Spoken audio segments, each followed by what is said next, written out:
guys, welcome to this video. Today is a very special video because we have Simone with us. Welcome, Simone. Hi. Hi. Simone has his own YouTube channel and I discovered him while learning Italian. His channel is called Italiano in 7 Minuti, Learn Italian with Simone, and I can highly recommend it. I will leave a link down below, okay? Today we will be talking about learning languages with him. He has also been learning several languages, and I think it's really interesting to know like what his challenges are, what he likes, like the learning process as always. And without further ado, I would like Simone himself to shortly introduce himself, and then we will go ahead with the questions. Hi, Simone. Hi. Thanks, Laura, for introducing me. So this sentence you just said, without further ado, it's something that I learned very recently because my girlfriend was going to present something, and and she said she had to introduce a person, and she was saying, yeah, this is a professional way to say without further waiting time. I don't know. And yeah, she was saying, yeah, without further ado.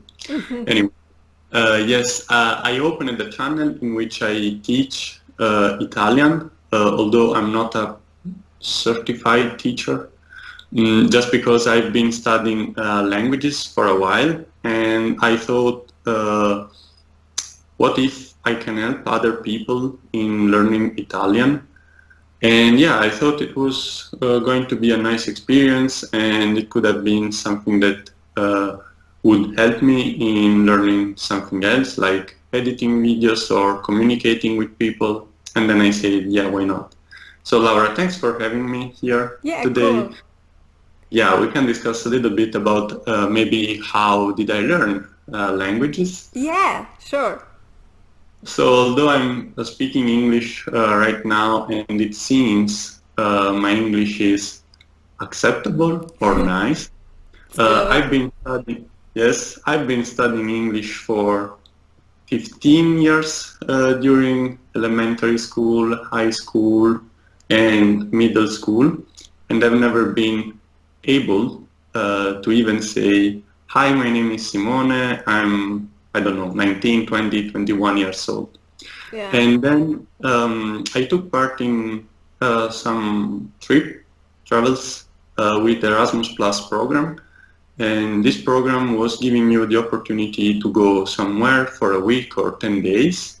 And the first time I was there, I understood that I wasn't able to speak with the people. And yeah, it was very embarrassing and frustrating to know the language because you know the color, the numbers, you've always been studying that, but you've never been trained to speak the language. So I was a bit like, you can listen who is around you, but you can't really interact with the people. Yeah. And yeah, that was the first time I was with these people. But then when you don't have any opportunity and the only way is to speak English with them, you find a way to communicate. And yeah, then I started to study by myself. And during the university, I was trying to have more chances to practice my English. And then in the everyday life right now, I speak English because Oh, I work in research. So in the lab, most of the times you speak English, and that's how I keep the English fresh in my mind. And then I like to watch a lot of YouTube videos, so I would say I can survive with English. Sometimes I'm not even able to understand some Australian English or yeah, the different accents, right? English as English from Canada, for example. But most of the times I survive, I would say. Yeah, cool. So I actually it's very interesting what you told me because I think it's the same in Spain. Like in my case, I love languages, so I was always learning them on my own. But a lot of very intelligent friends of mine who are like very clever, after 15 years of school in English, they don't even speak it or barely speak it. And I think this shows how the school system is doing something wrong because it's very theoretical and you're not ever tested for speaking, right? And so what you're talking about, like your experience, I think is experience which is shared with lots of people in Spain and Italy. Yeah, I think it's not a matter of English. It can be applied to many languages. But I've seen that even Spanish people have kind of the same problem. Yeah, I don't definitely. want to fall in, I don't know, common, It's like a oh, cliche, right? But yes, cliché. a I don't part want, of it is true.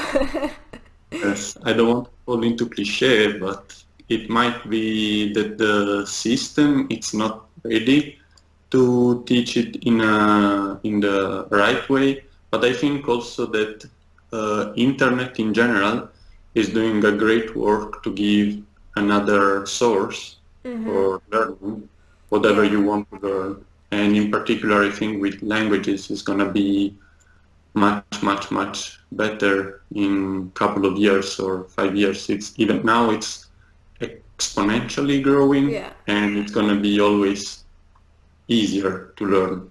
So I think it's just a matter of time, and we will have a lot of people that are going to be polyglots, and it's going to be much easier to be.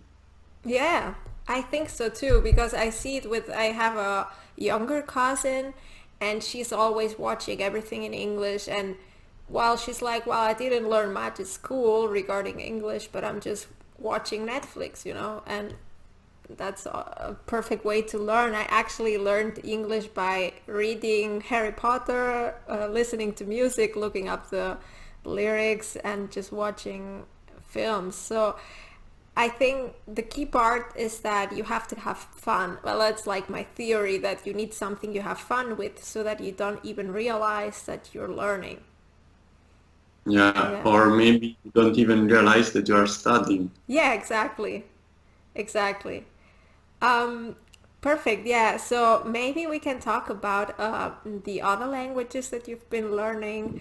So we will switch now to German. Ähm, ja, ich würde gerne wissen, wie du Deutsch gelernt hast und was ist die größte Herausforderung oder die größte Schwierigkeit, wenn man Deutsch lernt als Italiener? Okay, so Deutsch ist nicht einfach als Englisch für mich, weil ich habe Deutsch äh, gestartet von 2 Jahren, Mm, mehr okay. oder weniger. Ja, und so mein erstes Mal mit Deutsch war 2 Jahre vor in Swiss, Oh, in der Schweiz, okay. in der Schweiz, ja, in Zürich. Oh, Äh, okay. ja, aber ähm, wie ich habe gesagt, es war immer Englisch am Arbeit. Und Ah, ja, und ich hatte less opportunities to practice. weniger Ja, Möglichkeiten. Und auch der Deutsch in der Schweiz ist noch schwieriger. Es ist kein Hochdeutsch, also es ist schwieriger. genau. Ja, und dann, wenn ich ich war 1 Jahr in Deutschland, aber bei der Arbeit sprach ich noch kein Deutsch, nur Englisch. Ah, So, äh, äh, Englisch ist einfach für mich, weil ich kann jeden Tag praktizieren, ja. weil Deutsch für mich ist mehr zum Beispiel zu Brotfragen oder Kaffeefragen. Ah, okay. So einfache Sachen, das Ja, geht, ja, aber für die Arbeit ist schwieriger. Und ich vermute, dass du sehr viel Deutsch verstehst, aber es ist nicht so einfach, dann dich auf Deutsch auszudrücken. Das ist, Genau, du bist auch genau. nicht so gewohnt. Und was ich als Problem hatte am Anfang in Deutschland, ähm, also die Leute haben gehört, dass ich einen starken Akzent habe und Mhm. keiner wollte mit mir auf Deutsch reden. Alle haben mit mir auf Englisch geredet. Und das war Ja. immer ein Problem, weil ich wollte ja üben, aber die Leute dachten, ah, die kann nicht so gut Deutsch, dann spreche ich Englisch. Und das ist dann schwieriger. Ja, Ja. das ist sehr, sehr bad, wenn jemand sagt dir, ich verstehe dir, aber bitte sprichst du Englisch mit mir. Also mein Ja. Trick war, also als ich in Berlin war vor vielen Jahren, mein Deutsch Mhm. war wirklich so, ich hatte also ein Anfängerniveau und ich habe immer gesagt, ich spreche kein Englisch. Und dann haben die gedacht, oh, okay. Und dann, das hat funktioniert, ja. Okay, okay. Dann ich denke, dass ähm, I will use the same. Ich würde benutzen diese Ja, Dinge. ja, ich werde dasselbe machen, kannst du zum Ja, Beispiel sagen. ja. Es ist ein guter Trick. Ja, wenn du willst, ich werde jetzt ein paar Fragen auf Spanisch stellen. Sí, porque sé que también estás aprendiendo o aprendiste el español y para mí yo estoy aprendiendo italiano y lo que me da mucho miedo es mezclar el italiano y el español. O sea, cuando hablo italiano pienso, ahora no sé si estoy hablando bien o estoy mezclando las dos lenguas, ¿sabes? Este es como mi gran miedo. Pero, y no sé, te quería preguntar si tú también tienes este miedo cuando hablas Ja. español. Vale, yo nunca he estudiado español Ah, en ¿no? libros en mi vida Ah, ah, y nunca he tenido clase y nunca he tenido miedo de mezclarlo ah, con italiano. muy bien. Ah, sí, porque si una cosa es italiana, es italiana y yo puedo distinguirlos. Ah, vale, sí, distinguirlos. Ujú. Y no voy a mezclarla seguro. Pero para estudiar español siempre ha escuchado música española Ah, o cantantes italianos como Marco Mengoni, por ah, ejemplo, que siempre cantan en italiano y a veces en español. vale. Pero Como entonces, ¿cómo has aprendido el español? ¿Con música, viendo vale, vídeos? O- música primero, segundo, vídeos. Está un youtuber que se llama Quelli Ah, Largo. no lo conozco, voy a buscarlo. Y después, cuando estaba en Portugal, yo tenía un compañero de piso, Ujú. flatmate, Sí, claro. eh, un compañero de piso español. Ah, Y estaba en Portugal aprendiendo español y aprendiendo portugués. uh, Entonces, el complicado. miedo, mi grande miedo es mezclar el portugués con lo español Ah, y para mí es distinguir los dos idiomas es muy difícil.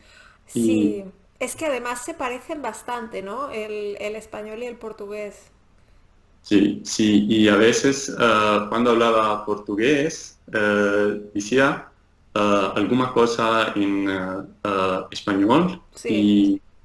y cuando hablaba español con hermano, el mío amigo, Ah, decía alguna cosa en portugués. Entonces, estoy en mi miedo, pero yo sabe que si no lo estudia en manera constante, no voy a distinguirlos. sí, es verdad. Pero en realidad pienso que es importante eso que dices, no tener miedo, porque Sí, en realidad lo que importa es poder comunicar y sí, pero claro, si quieres hablar los dos idiomas, es verdad que tienes que como practicar los dos, porque si no, está ese peligro. Yo, por ejemplo, en mi canal hice un reto, una challenge para empezar a Mhm. aprender portugués. Y era cuando llevaba unos meses aprendiendo italiano y no me gustó porque empecé a mezclar en mi cabeza y digo, vale, no, me voy a centrar en el italiano y tal vez más Mm. adelante pues el portugués. Pero sí, se puede aprender los dos idiomas, solo que hay como que practicar los dos. Sí, sí, sí. Muchas veces, por ejemplo, ha pensado, vale, voy a estudiar solo portugués, pero siempre estaban español, me hablaban solo en español, entonces yo tenía que hablar español otra vez y otra vez y Sí, otra vez. Entonces, sí. Bueno, así tienes las dos lenguas. Yo no te puedo preguntar nada en portugués porque no lo hablo, pero sí me da un poco de envidia porque es una lengua que me gusta mucho el portugués. Bueno, si te parece, pues te voy a preguntar cómo mejorar mi italiano. Voy a intentar hablar en italiano. Ah, por cierto, chicos, hemos creado un vídeo con Simone. Hemos hecho una entrevista en italiano para hablar de cómo estoy aprendiendo esta lengua. Entonces, si queréis, pues os voy a dejar el enlace, ¿vale? Para che podáis ir a ver il video in suo canale. Vale, quindi adesso parliamo in italiano. Sì, io volevo chiederti se tu puoi darmi consigli per il mio italiano, perché io sto imparando con video e non ho imparato veramente la grammatica, non so come farlo per, come dire, diventare meglio in italiano, perché adesso non sono, penso che sono un po' bloccata, quindi non vedo molto progresso adesso. mhm. Posso già capirlo quasi tutto, ma vorrei per esempio imparare il condizionale, tutto questo. Non so come farlo. Ok, allora, innanzitutto vorrei dire che tu hai, secondo me, già un buon metodo, no? Per l'apprendimento delle lingue in generale.